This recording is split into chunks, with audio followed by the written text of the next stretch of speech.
Boa noite. Vou colocar aqui o nosso assunto da noite. Boa noite, professor Leonardo, como vai? Doutora Nathalie.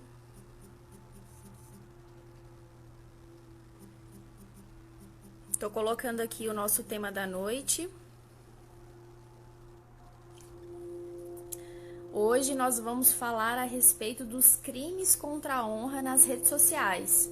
Eu vou receber aqui o Dr. Tiago, que ele é especialista na área criminal, para poder trazer algumas explicações aí pra gente a respeito desse tema tão recorrente, né? E aí, a partir do momento que a gente teve a ascensão das redes sociais, há uns 10 anos atrás, 5 anos atrás de forma mais intensa, né? A gente vê aí muitos desses problemas que as redes sociais trazem e trazem certas dificuldades para muitas pessoas, né? Boa noite a todo mundo aí que tá entrando, esperar só mais um pouquinho o pessoal entrar.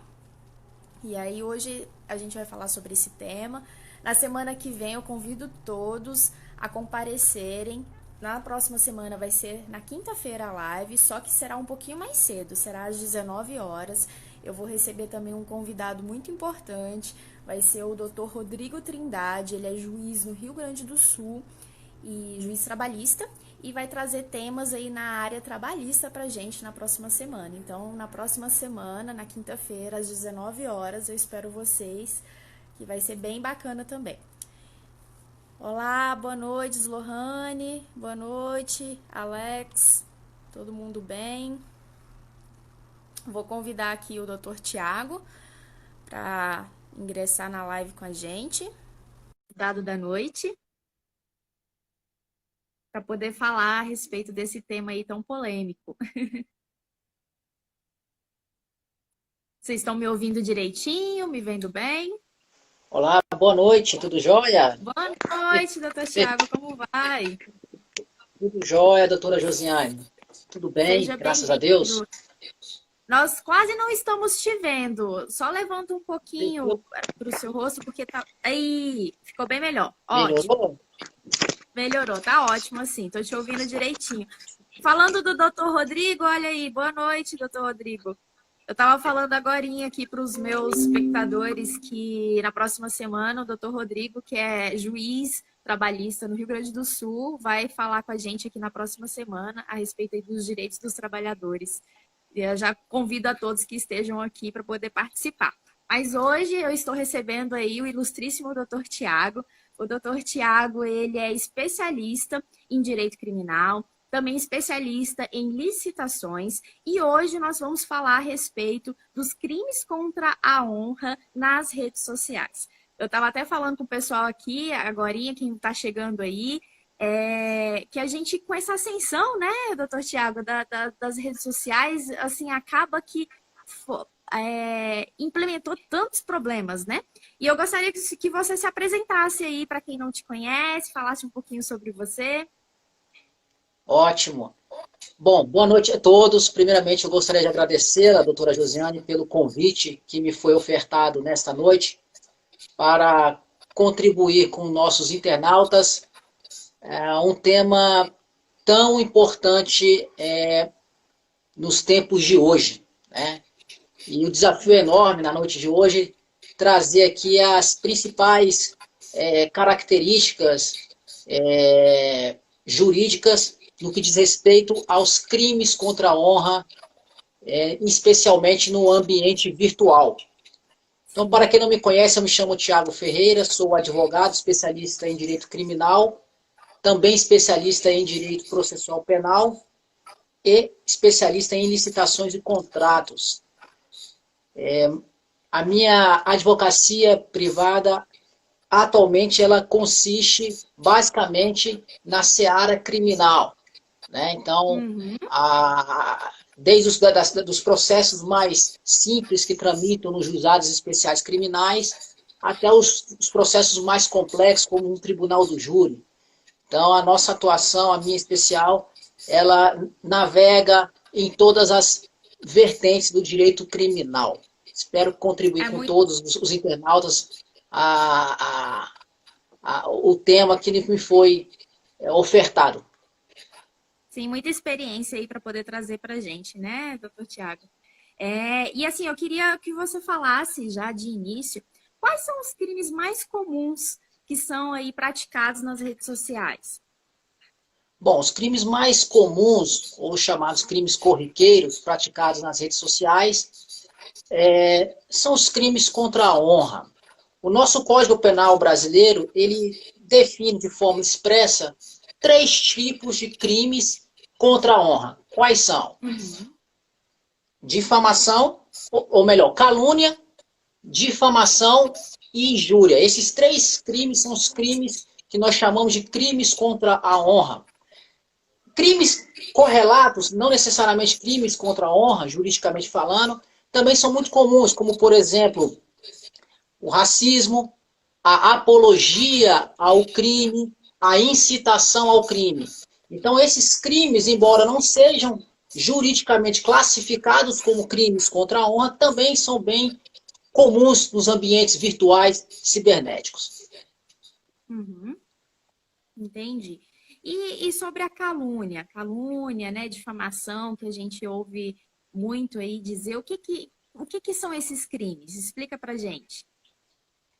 Bom, a calúnia ele é um crime previsto no artigo 138 do Código Penal. Basicamente, é imputar, a descrição típica desse crime é imputar a alguém um fato definido como um crime sabidamente falso. Ou seja, é definir, atribuir a um determinado indivíduo um fato definido como crime, e essa informação ela é importante na descrição do tipo penal previsto no 138, e esse Uhum. crime é falso, seja um falso crime ou uma falsa autoria. Então, a partir do momento que o indivíduo ou uma pessoa imputa a outrem um fato definido como crime, imputando a essa pessoa uma autoria sabidamente falsa, nós estaremos diante do crime de calúnia previsto no artigo 138 do Código Penal. Já o artigo 139, que é o crime subsequente, é o crime da difamação. O crime da Uhum. difamação também ele é diferente. Ele é imputar um fato desonroso a alguém, desde que esse fato desonroso, em regra, ele não se constitua um crime. Porque se esse fato desonroso configurar um crime, aí nós estaríamos diante de uma calúnia. Então, a difamação, assim como a calúnia, tem a seguinte característica: preservar o bem jurídico que é a honra, né? Ou Uhum. seja, é preservar a honra objetiva da vítima, tanto a calúnia quanto a difamação. A regra prevista no artigo 138 e a regra prevista no artigo 139 do Código Penal tem a finalidade, o legislador buscou proteger a honra objetiva da vítima, ou seja, a sua reputação perante a terceiros. E, por fim, o artigo 140 do Código Penal, que é o terceiro tripé que nós chamamos dos crimes contra a honra, diz respeito à injúria. A injúria nada Uhum. mais é que atribuir uma qualidade negativa a alguém. Ou seja, atacar, violar a dignidade ou o decoro de uma determinada pessoa. Aqui uma observação, caros internautas. A injúria, ela tem a finalidade de proteger a honra subjetiva.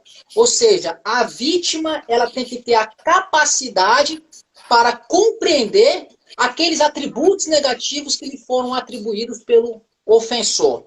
Caso essa Uhum. pessoa, caso a vítima não tenha essa condição de compreender o atributo negativo que atacou a sua dignidade, o crime de injúria, então, ele está descaracterizado, o que nós chamamos de conduta atípica.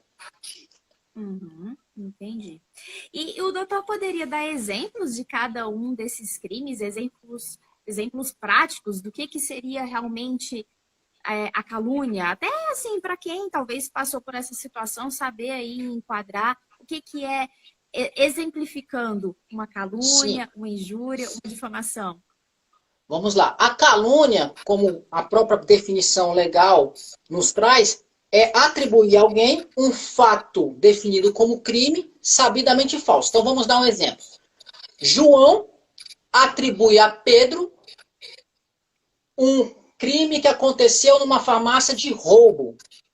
Só que esta notícia que terceiros tomaram conhecimento, ela é sabidamente falsa. Ou seja, o autor dessa notícia, que teve a intenção de lesionar a honra do Pedro, da vítima, essa notícia ela é falsa. Seja o crime, seja esse roubo ele é inexistente, ou o próprio autor não praticou esse crime de roubo. Então, atribuir a alguém um fato definido como crime, sabendo-se de uma falsidade, aí nós estaremos diante de uma calúnia.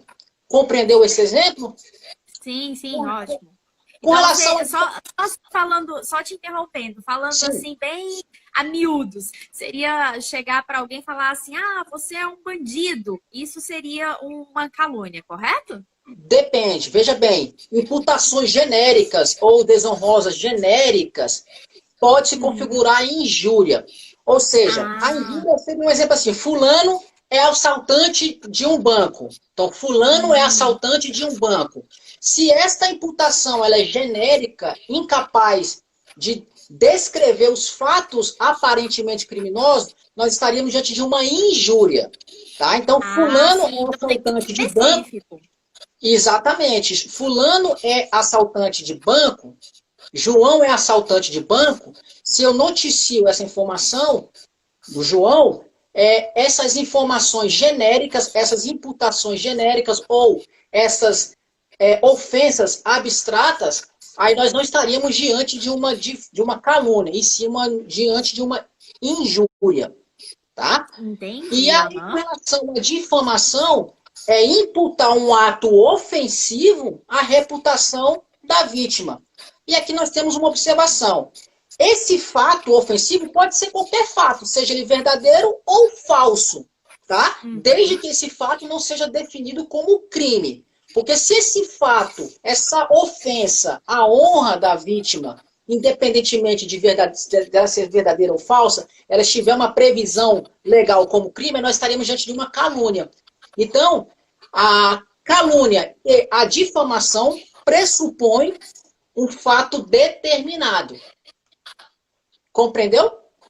Entendi, ótimo. Outra observação importante também, para que os nossos internautas possam compreender, a imputação de um fato definido como uma contravenção penal não configura calúnia. Por exemplo, se eu imputar à vítima um fato sabidamente falso, porque a calúnia pressupõe uma falsidade, né? Então, se eu imputar a alguém uma contravenção penal, que não é crime, né? Contravenção penal é uma outro tipo de infração penal, e eu imputo uma contravenção penal, sabendo que essa contravenção penal ela é falsa, não se trata de calúnia, e sim de difamação. A depender do caso concreto, também pode se configurar até uma injúria. Mas aí o caso concreto que vai nortear todas as circunstâncias para definir de forma precisa a conduta do autor.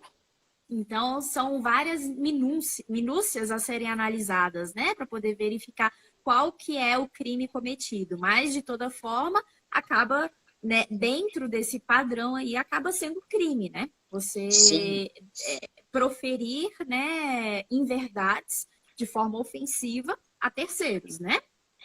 Perfeitos, independentemente da modalidade, seja ela presencial, e no nosso tema de hoje é muito comum nos ambientes virtuais também.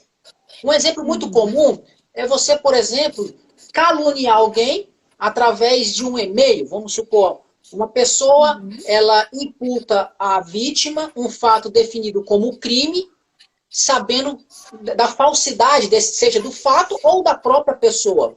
E ela transmite um e-mail.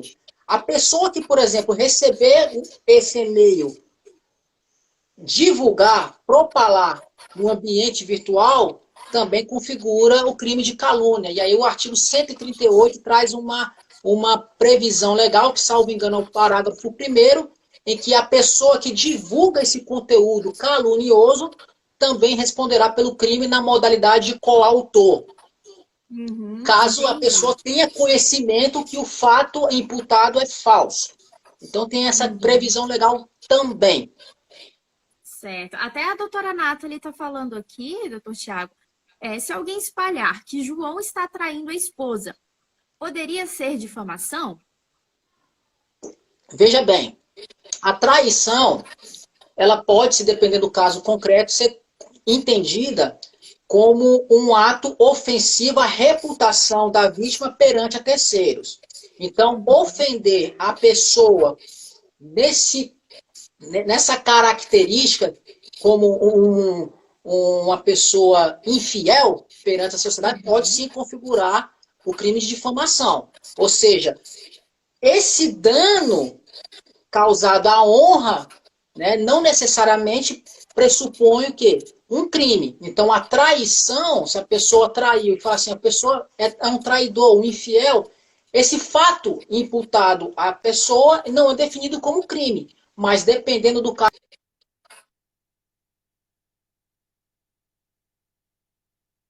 Eu acho que o doutor... Acho que deu uma travadinha, pelo menos para mim, deu uma travadinha aí Deu uma travadinha. do seu final, Então, respondendo a pergunta da doutora Nathalie, sim, a pessoa infiel, nesse contexto, poderá, sim, configurar a difamação. Haja vista a honra objetiva desta vítima ter sido lesionada, violada perante a terceiros. E aí o processo vai definir de forma muito clara, objetiva, as características, as peculiaridades desse cenário concreto. Certo. Assim, pela prática que o doutor tem, os meus seguidores sabem, eu não atuo na área criminal, né? Mas, assim, pelo que eu percebo, esses crimes, né, contra a honra, principalmente nas redes sociais, parece que eles ocorrem muito envolvido relacionamentos, né?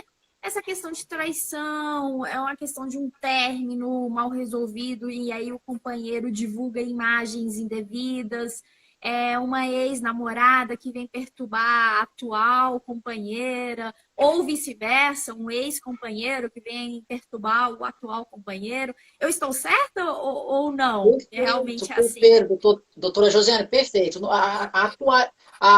É muito comum em ambientes virtuais, na internet, conflitos decorrentes de um relacionamento, normalmente é muito comum desaguar no campo criminal, sem falar a responsabilidade civil também que é prevista nesses casos. Então, a pergunta, a reflexão da noite nesta live é: até onde vai a minha liberdade de expressão? Veja bem, a pessoa, o indivíduo, ele tem total liberdade de se manifestar, né, livremente nas redes sociais, mas sempre devemos ter em mente que os limites não podem ultrapassar a razoabilidade, a proporcionalidade, independentemente da causa que ensejou as ofensas à honra.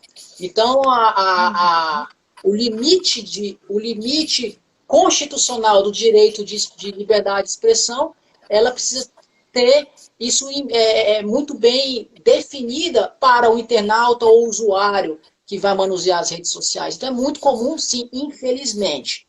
Tá? É muito Acabar comum. desaguando nesses problemas, né, familiares, digamos assim. Né? Consequências no ramo, né, consequências na justiça da família, na justiça civil e na justiça criminal. Né? Os fatos podem, inclusive, um único fato pode ter consequências nas 3 esferas do direito. Certo. E aí, passando para a segunda pergunta, doutor Tiago, que até a Daniela perguntou aqui a respeito dos perfis fakes, que até era a próxima pergunta. Ter um perfil fake, fazer um perfil fake, isso é crime? Ótima pergunta da Daniela, né? Ótima pergunta, isso. Daniela. Veja bem, o perfil fake por si só não é crime. Então, fazer um perfil falso nas redes sociais, seja no Instagram, Facebook, por si só não é crime tendo em vista que não há uma previsão legal definindo esta conduta como crime. E aqui nós estamos diante, então, do princípio da legalidade, que é o princípio matriz do direito criminal material, direito penal. Então, se não há crime sem lei anterior que o defina. Então, se não tem uma tipificação prevista em lei, essa conduta, então, não é criminosa. Agora, tem uma observação, Daniela. Fazer um perfil falso com a finalidade de se passar por uma outra pessoa, por exemplo, que é muito comum, aí sim nós estaríamos diante de uma possível falsidade ideológica. Então, criar um fake ou um perfil falso com a finalidade de se passar por terceiros pode se configurar aí a falsidade ideológica. Agora, a criação do perfil por si só não é crime. Ah, então aquelas mulheres ciumentas que fazem o segundo perfil para poder seguir as seguidoras do companheiro, então tá tudo certo, não tem problema nenhum. Pelo menos no campo criminal, em princípio não. Agora, a partir do momento que esse perfil ele é utilizado, né, o que nós chamamos de modus operandi, né, o modo de operação, criar um perfil falso para, por exemplo, se relacionar com uma outra pessoa, né, que é muito comum, né, nós já tivemos, inclusive, a oportunidade de trabalhar em um caso real, concreto, em que a pessoa ela se valeu de um perfil falso para se aproximar da vítima, né, e com outras finalidades. Mas e a pessoa respondeu criminalmente, foi julgada, né, foi condenada, e nós estamos agora discutindo a fase em recurso. Tá? Mas a criação por si só não é crime. Agora, são os limites, né? A consciência do internauta utilizar as ferramentas tecnológicas para fazer o bem. Né? Então, utilizar a rede social com finalidades outras pode sim configurar um crime de falsidade ideológica, ou até mesmo, dependendo da circunstância, o caso concreto em si vai definir, né? Pode se configurar um estelionato, por exemplo, né? O meio ardil utilizado pelo internauta pode se desaguar em um outro tipo de crime. Não necessariamente um crime contra a honra, tá? Um crime comum. Que é até o que a doutora Nathalie está perguntando, né? Que nesse caso da criação do perfil fake se poderia configurar o estelionato. Depende da finalidade desse perfil. Depende né? da finalidade. Finalidade de realmente extorquir, né? Aí seria, sim, estelionato, não é isso? A extorquir não necessariamente, porque extorsão já é outro tipo de crime, né? Mas, de forma muito geral, o verbo utilizado extorquir não configura estelionato. Então, sim, tá certo. A questão do estelionato pode sim ser configurada em um ambiente virtual no perfil falso, né? Um perfil falso. É muito comum isso, inclusive. Então, ou seja, a ferramenta... do estelionato? Aí o estelionato está previsto no 171, né? 171 do Código Penal, o famoso 171, né? 171, quando as pessoas falam 171, é o estelionato, é o crime previsto no artigo 171, que é um crime contra o patrimônio, né? E aí a descrição da... vários verbos, né? Isso, aí a descrição do tipo penal do 171 é um verbo diferente de extorquir. Entendi. Tá? Cada crime tem sua descrição. Exatamente. E é muito comum, doutora Josiane e internautas, voltando aqui para o contexto dos crimes contra a honra, é muito comum no dia a dia fatos narrados como calúnia, por exemplo, e na prática ser uma difamação, injúria. Então, muitos casos são até rejeitadas a peça acusatória, que seria uma queixa-crime, né? Em razão da deficiência da descrição da acusação. Né? E aí a gente pode tratar isso mais adiante, que a deficiência da descrição da conduta na peça processual chamada queixa-crime, isso tem consequências processuais, que é a rejeição dessa acusação. Daí a importância do fato em si, o caso concreto, trazer todas as elementares daquele crime. Porque, do contrário, o crime não pode, não existiu ou não poderá existir. E aí existia a tipificação correta, né? Para poder se fazer o pedido correto, né? Exatamente, é muito comum, até porque esses crimes contra a honra são crimes que são processados mediante ação penal privada, né? Então, ação penal privada é uma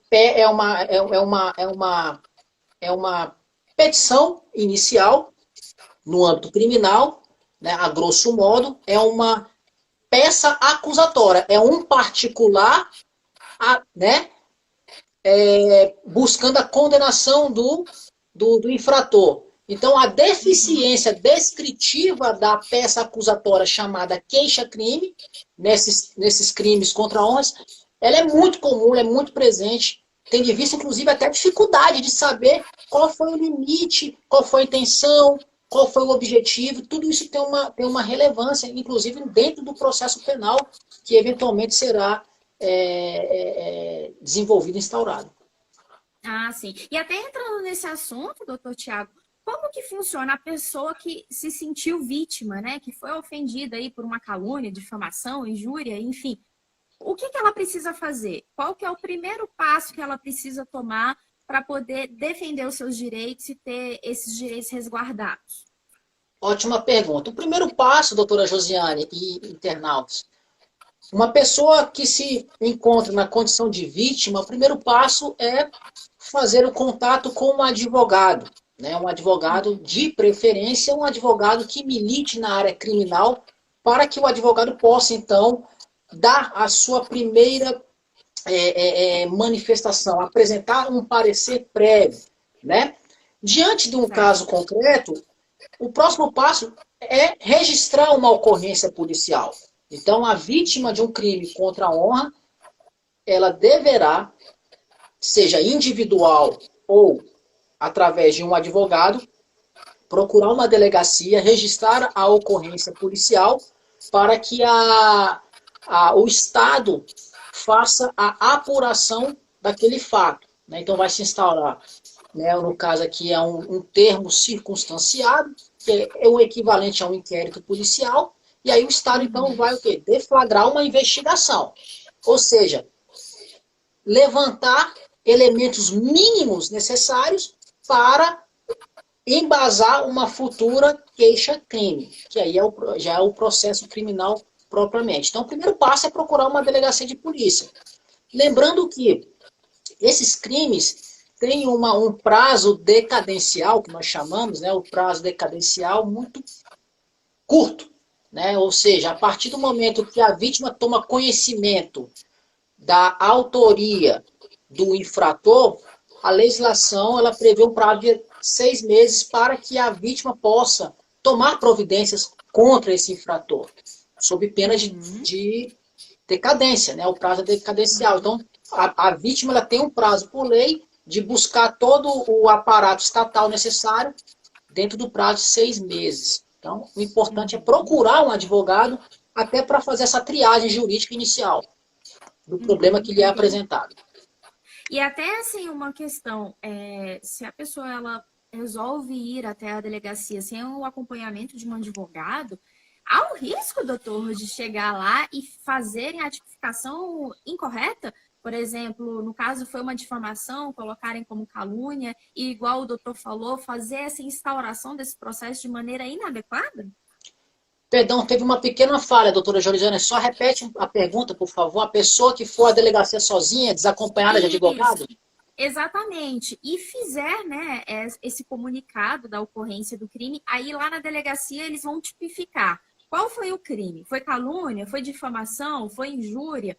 E aí há esse risco de a própria delegacia, ali, os agentes policiais, fazerem essa tipificação errada e incorrer naquele erro que o doutor falou mais cedo, de colocarem uma tipificação incorreta e aí o réu acabar sendo absolvido, não porque não cometeu o crime, mas porque o pedido foi inadequado?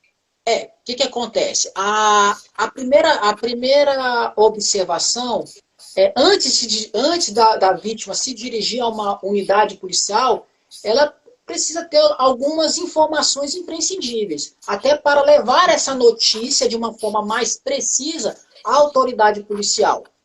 O que acontece? Quando a pessoa ela é vítima de um crime contra a honra, normalmente ela tem poucas informações de início. Então ela se apresenta à delegacia de polícia, comunica o fato que nós chamamos de notícia-crime, e a autoridade policial, diante daqueles elementos inicialmente apresentados, ele vai tentar enquadrar a conduta do infrator ao tipo penal, seja uma calúnia, uma difamação, uma injúria ou um outro crime, né? Então, a autoridade policial, nesse primeiro momento, ela tem a incumbência de enquadrar, né, fazer um enquadramento da conduta noticiada à norma. Eventual equívoco de enquadramento, né, ou seja, no decorrer da investigação, é possível aditar a ocorrência policial. Né? É possível aditar, complementar, atualizar um elemento, um fato, uma circunstância imprescindível para aquele fato. Então, é possível, no decorrer da investigação policial, a autoridade fazer esses aditamentos daquela ocorrência apresentada pela vítima. Entendi. Tá certo, então. E no caso desses réus, né, desses criminosos, digamos assim, que cometem esse tipo de crime, qual é a condenação? Qual é a penalidade para eles? Bom, vamos lá. O artigo 138 do Código Penal prevê o crime de calúnia e a pena é de 6 meses a 2 anos e multa. Essa é a sanção abstrata que o legislador trouxe na norma. Então, calúnia, a pena de detenção de 6 a 2 anos e multa. A difamação, que é o crime previsto no 139, prevê também uma pena abstrata, que nós chamamos, uma pena abstrata que o legislador assim elegeu, de detenção de 3 meses a 1 ano e multa. E o crime de injúria prevê a sanção de 1 ano a 6 meses de detenção ou multa. Então, essas são as previsões legais abstratas para esses crimes contra a honra. 138, 139 e 140 do Código Penal Brasileiro. São penas abstratas. Sim, aí no caso concreto, aí se faria a dosimetria aí de acordo com os antecedentes, né? E todos aqueles requisitos, aí se definiria para o réu em específico a penalidade correta, né? Mas seria esse o limite, né? Exato. Todo crime, aqui vale para todo crime, tá? Todo crime tem uma pena mínima e uma pena máxima, que é a pena abstrata que o legislador assim elegeu. E aí, diante do caso concreto, em caso de condenação, aí o juiz, né, ele vai adotar o sistema trifásico da dosimetria, o juiz vai aplicar a pena àquele caso concreto, que é a pena concreta. Então, o juiz ele tem esse limite legal do mínimo e no máximo para fazer a dosagem da sanção eventualmente a ser aplicada ao réu condenado. Isso observando o quê? O sistema trifásico da dosimetria previsto no artigo 59 e 68 do Código Penal Brasileiro, para fazer a individualização da pena. Entendi. E no caso de indenizações, também seria cabível nesses casos? Perfeito, ótima pergunta. A indenização, né, a reparação dos danos, ela é possível sim. Tá? Os crimes contra a honra, injúria, difamação e calúnia, os crimes que nós acabamos de abordar, esses crimes eles são processados e julgados no juizado especial criminal. Nós temos 2 tipos, a grosso modo, de juizados especiais. Juizados especiais cíveis e juizados especiais criminais.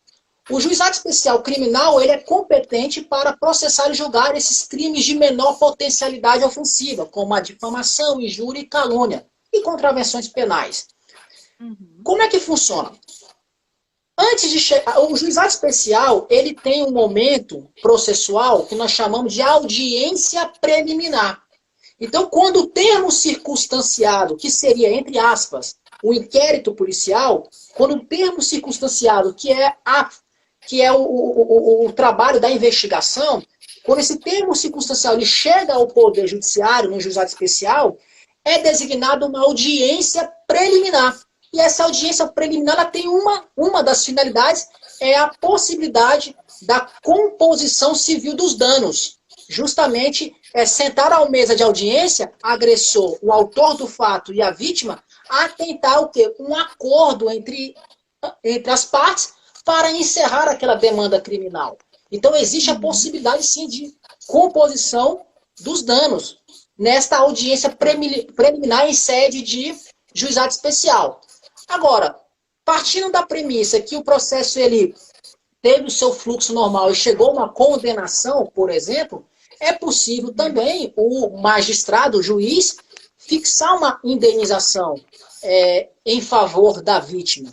Isso tem previsão legal, é o artigo 387, salvo engano, inciso 4 do Código de Processo Penal. Ou seja, o juiz pode, sim, é uma das consequências do procedimento de dosimetria da pena, o juiz ele pode, sim, condenar o réu a pagar à vítima a indenização pecuniária em decorrência desse fato criminoso. Lembrando que esta indenização, doutora Josiane e internautas presentes, essa indenização, para que a vítima possa fazer jus, elas têm que estar necessariamente prevista no pedido da denúncia ou queixa-crime, né, dependendo da situação, né, tem que ter um pedido expresso da acusação, seja o Ministério Público em caso de denúncia, ou seja o querelante na hipótese de uma queixa-crime. A grosso modo, a peça acusatória necessariamente tem que apresentar um pedido expresso de condenação da reparação de danos, sob pena de inviabilizar a ampla defesa do contraditório. Então, se a peça acusatória nada pede nesse sentido, o juiz, de ofício, o juiz não pode condenar o réu a um pagamento de fiança sem um pedido expresso pela parte acusadora. Entendi, tá certo então. E, assim, a maioria dos seguidores são daqui de Brasília e eu tenho conhecimento que existem em alguns estados delegacias especializadas em crimes cibernéticos, né? Aqui em Brasília tem uma delegacia especializada para se denunciar esse tipo de crime ou ainda não? Temos sim. No âmbito do Distrito Federal, a Polícia Civil ela tem a sua delegacia especial, competente, para apurar crimes cibernéticos, crimes virtuais. É a Delegacia Especial de Repressão contra Crimes Cibernéticos. Esta unidade policial especial no Distrito Federal, ela se encontra no complexo da Polícia Civil, no Parque da Cidade, na DPE, Departamento de Polícia Especializada. Então, a DPE é um conjunto de unidades policiais especializadas para apurar crimes específicos, como, por exemplo, Delegacia de Proteção à Criança e ao Adolescente, tem uma unidade na DPE. Em se tratando de crimes cibernéticos, no âmbito do Distrito Federal, nós temos esta organização policial para apurar e investigar crimes de natureza cibernética. Ah, que bacana, então.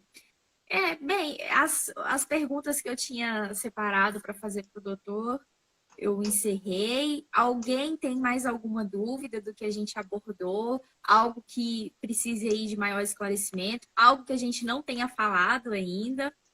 Quiser aproveitar a oportunidade e usar, né, desse especialista para poder tirar todas as dúvidas, a gente está aqui à disposição, o doutor Tiago está aqui à disposição para poder responder.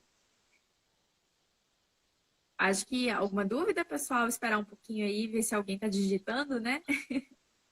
Ótimo. Mas é isso, né, doutor Tiago? É bem interessante. E, assim, essa delegacia de crimes cibernéticos não é nem com relação apenas a crimes contra a honra, né? É também desses crimes virtuais que acabam ocorrendo, né? Que envolve aí a internet, spam, né? Hackers, né? Que hackeiam sua senha, seus dados no computador, fotos, enfim. Aí é uma diversidade, né, de crimes que podem ocorrer, né? Perfeito. Todo crime praticado no ambiente virtual, no ambiente da internet, a Polícia Civil, através da Delegacia Especial de Crimes Cibernéticos, tem a incumbência legal, a competência para apurar. Não necessariamente os crimes contra a honra, né? E é interessante, doutora Josiane, caros internautas, esclarecer o que vem a ser um crime virtual, né? Crime virtual, a grosso modo, ele é uma expressão moderna, né, trazida pela doutrina criminal. Em síntese, nós temos os crimes virtuais próprios, crimes virtuais comuns. O que seria um crime virtual próprio?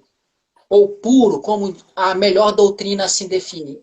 Basicamente, é o indivíduo atacar todo o sistema de informática de uma determinada empresa, por exemplo, órgão público. Então, é uma pessoa que tem a intenção, a vontade de danificar sistemas de informática. Isso nós estaremos diante de um crime cibernético puro. Né? É destruir a estrutura computacional ou danificar essas estruturas valendo-se da internet. Isso é o conceito de crime virtual puro ou próprio. Já o crime virtual comum é o contrário. O indivíduo ele se utiliza da internet para praticar crimes outros, dentre eles os crimes contra a honra também. Então, ele se utiliza da internet para praticar delitos. E aí, a depender da finalidade que esse indivíduo tem, pode-se configurar um crime contra a honra. Sim, não necessariamente contra a honra, pode, por exemplo, configurar incitação à apologia, apologia ao crime. Enfim, a vontade de praticar o crime na internet não é destruir, né, em se tratando do crime virtual comum, não é destruir o sistema computacional, e sim praticar crimes através da internet. Exatamente. O mecanismo, né, utilizado. Um mecanismo, exatamente, um mecanismo. E aí é muito interessante que com o advento da lei, popularmente conhecida como lei da Carolina Dickmann, né? É um fio aqui que a gente traz também. A lei, ela é uma lei de 2012, é uma lei conhecida como Carolina Dickmann. Carolina Dickmann, atriz, ela, em 2012, infelizmente, ela passou por uma situação muito complicada, ao ponto de terceiros invadirem a máquina da atriz, né, o computador dela, e tiveram acesso a diversas imagens, vídeos íntimos e divulgados na internet. E aí, diante desse episódio com a atriz Carolina Dickmann, em 2012, o legislador brasileiro, o Congresso Nacional, então editou a famosa lei da Carolina Dickmann, que traz lá alguns crimes praticados no ambiente virtual. Dentre eles, divulgar imagens de conteúdos pornográficos, por exemplo, sem autorização ou consentimento da vítima. E aí o nosso legislador, o nosso ordenamento jurídico, ele vem aos poucos buscando soluções normativas para alcançar todas as possíveis hipóteses de crimes em ambiente virtual. É claro que a nossa legislação ela é atrasada, ela não consegue acompanhar a velocidade da evolução da sociedade. A internet é muito rápida, né? Hoje tem um programa, amanhã tem outro. Então, assim, o legislador ele busca, na medida do possível, trazer novos crimes para combater a criminalidade como boa política criminal. Certo, tá ótimo. Doutor Tiago, tem uma pergunta aqui do doutor Alberto Maimone. Ele pergunta se hoje todo o PJE, aqui, né, no Distrito Federal, é pelo PJE a ação penal privada. Ótima pergunta, doutor Alberto. O processo criminal no Distrito Federal, independentemente da natureza do crime, né, seja um crime contra a honra ou não, hoje o processo criminal ele já é eletrônico, pelo menos os novos processos. E os processos antigos, eles já estão passando por um procedimento de digitalização. Então, hoje, um processo criminal ele já é instaurado na modalidade PJE aqui no nosso Distrito Federal. Todo o processo criminal já é eletrônico, sim. E até onde eu tenho conhecimento, comarcas muito próximas aqui do Distrito Federal, comarcas do Goiás, também já adota a modalidade eletrônica do processo judicial. Porém, é um outro sistema, é o sistema ProJude, exatamente. Então, doutor Alberto, respondendo a sua pergunta, a resposta é sim. Tá ok? Os processos já são eletrônicos. Tá ótimo. Só alguns elogios aqui, doutor Tiago, a Elaine falando que é apaixonada pela ciência do direito e que está adquirindo muito conhecimento aí com as lives. Tem aqui o Misael também, que está parabenizando aí a didática, né? E todas as explicações que foram apresentadas hoje. Então, eu acho que é isso. Tem mais alguma consideração, doutor Tiago? Bom, a minha consideração é a resposta da primeira reflexão da nossa live, né? Até onde vai o limite individual da nossa liberdade de expressão? Todos nós, todos os indivíduos brasileiros são assegurados o direito de se manifestar, né? Seja no ambiente virtual ou não, mas temos que ter em mente também os limites desse direito, que é um direito relativizado. O direito de liberdade de expressão não autoriza a ofensa, quem quer que seja, a honra, a dignidade de terceiros. Então, a internet ela se tornou hoje, infelizmente, um campo muito fértil para práticas criminosas, talvez por uma até ingenuidade do agressor, né, do autor, por imaginar que no ambiente virtual ele estaria, aspas, protegido pelo anonimato, que ninguém vai descobrir a autoria desse fato ou daquela circunstância. E hoje, graças a Deus, nós temos ferramentas investigativas que conseguem sim chegar à autoria desses personagens que se utilizam das redes sociais para prejudicar terceiros, em especial a sua honra, a sua dignidade, o seu decoro. Essas são as minhas considerações. Nós estamos aqui à disposição para dirimir todas as dúvidas. O nosso tempo é curto, né? Sim, então a gente busca aqui homenagear o princípio da celeridade, o princípio da brevidade das explicações. Se eu não fui claro em um determinado ponto, eu estou à disposição, tá?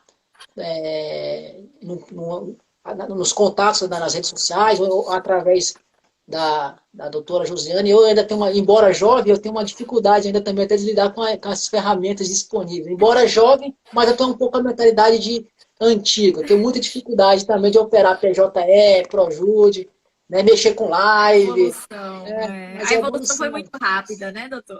Tá bom? Eu espero ter contribuído com todos internautas que se dedicaram ao seu precioso tempo a conhecer um pouco mais da matéria. Doutor Tiago, só tem mais uma última pergunta aqui do doutor Alberto. Está passando um avião aqui, não sei se está atrapalhando. Enfim, o doutor Alberto ele pergunta se a audiência prevista no artigo 520 do CPP pode ser feita sem a participação do advogado. Eu sou uma negação em criminal, então deixa para o doutor Tiago. A audiência falhou aqui um pouquinho. A audiência, você pode participar sem a presença do advogado? Isso, do artigo 520 do CPP. Sim, veja bem, a presença do advogado ela é imprescindível, né? O Código de Processo Penal, ele nesse caso, ele visa a assegurar a ampla defesa técnica. Então, o advogado ele é imprescindível nessa audiência, diferentemente do rito da Lei 9.099, que é do juizado especial. Né? Dependendo a audiência preliminar, por exemplo, ela não é obrigatória a presença do advogado. Né? Não é obrigatória, mas nós recomendamos a participação do advogado em todos os atos processuais. Sim, querendo ou não, o advogado ele é realmente essencial ao trâmite judicial, né? Até no juizado especial, em que você pode pleitear sem o acompanhamento do advogado, é essencial o acompanhamento, porque às vezes você não entende aqueles termos técnicos, você não entende que se você não pedir, você realmente não vai receber, o juiz não vai chegar lá na hora e falar: meu filho, você esqueceu de pedir isso, então eu vou te dar. Não existe isso. Ou você pede, ou você não vai levar nada, né? Então, Exato. assim, é muito interessante o acompanhamento técnico, né? Para poder te orientar de forma específica no que você precisa, não é isso? Exatamente, até porque o Código de Processo Penal ele traz, em regra, os ritos, né, previstos no Código de Processo Penal, o rito comum ordinário, rito sumário, né, o rito do tribunal do júri. Então, todos esses ritos processuais, as audiências de instrução e julgamento, previsto nesses ritos, a participação do advogado ela é obrigatória. sob pena de inviabilizar a ampla defesa do acusado. Agora, em se tratando de juizado especial, como eu disse, a audiência preliminar, ela não necessariamente, porque a audiência preliminar ela não está prevista no Código de Processo Penal. A audiência preliminar do juizado especial está prevista na 9.099, que é uma legislação específica que julga os crimes contra a honra. Então, essa audiência preliminar no juizado especial, não há necessidade do advogado presente no ato. Contudo, eu sempre recomendo a participação do advogado, em especial um advogado criminalista, para acompanhar o processo em todas as suas vertentes, tá? Porque o processo ele anda para frente. Então, muitas vezes o cliente ou a pessoa que está inserida no processo criminal ou uma investigação criminal, muitas vezes procura o profissional tardiamente, de forma já, um problema já evoluído. Então, não tem muito o que fazer dependendo da situação. Né? Então, a pessoa, às vezes, ela vai para a audiência sem um advogado, achando que vai resolver o problema da melhor forma possível. E aí, por falta de conhecimento ou falta de assistência, assessoria, essa pessoa ela pode ter a sua liberdade prejudicada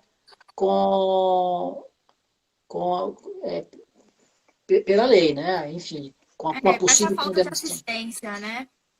Pode acarretar sérios prejuízos à sua liberdade de locomoção. E aí, quando a pessoa procura advogada, a situação já está praticamente irreversível, em alguns casos. Né? Às vezes pode ter uma decisão já transitada em julgada, aí não comporta mais recurso. Então, as pessoas, doutor, posso recorrer? Pode. Vamos avaliar se tem tempo para recorrer, né? Então, a gente sempre orienta essas pessoas necessitadas pelo direito criminal a assistência de um profissional qualificado. Tá ótimo, então, doutor Tiago. Eu agradeço demais ter aceitado o meu convite, ter disponibilizado aí um tempo para poder conversar com a gente. Eu acho que foi muito importante aí essa live para poder demonstrar que, assim, nós advogados, nós nos formamos de forma generalista, realmente. Mas no decorrer da carreira, no decorrer das especializações, realmente há uma nuance das áreas. Não adianta falar que eu, advogada trabalhista e civilista, vou atuar na área criminal. A gente sabe o geral, a gente não sabe o específico.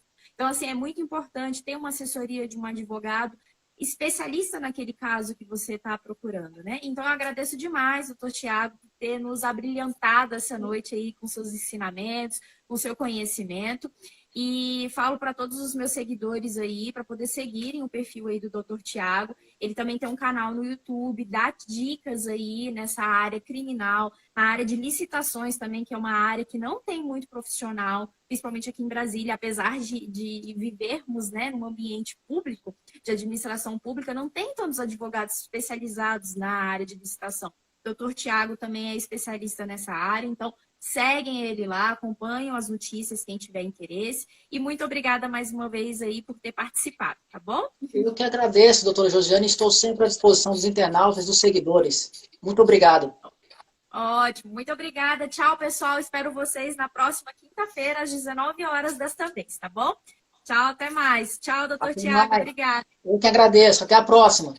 Até mais.